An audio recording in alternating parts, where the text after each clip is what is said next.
ఓం శరవణాభవాయ నమః.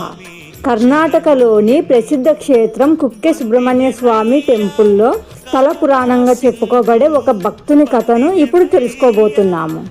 పూర్వం ఒక గొప్ప భక్తుడు అడవి మార్గంలో ప్రయాణిస్తుండగా ఒక క్రూరమైన రాక్షసుడు లేదా ఒక ఆపద అతడిని చుట్టుముడుతుంది. ఆ భక్తుడు ప్రాణాపాయంతో సుబ్రహ్మణ్య స్వామిని వేడుకుంటాడు.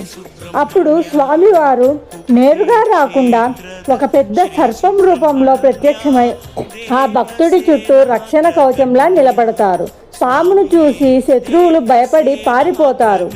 ఒక భక్తుడు అడవిలో చిక్కుకున్నప్పుడు స్వామివారు ఒక దివ్యమైన సర్పం రూపంలో వచ్చి అతనికి రక్షణగా నిలిచారు. అందుకే ఆయనను సర్పస్వరూపుడు అని కూడా అంటారు.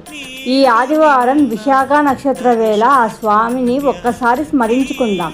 ఓం శరవణాభవాయ నమః. మరిన్ని భక్తి విశేషాల కోసం శ్రీమాత్రే నమః ఛానల్ని ఫాలో అవ్వండి.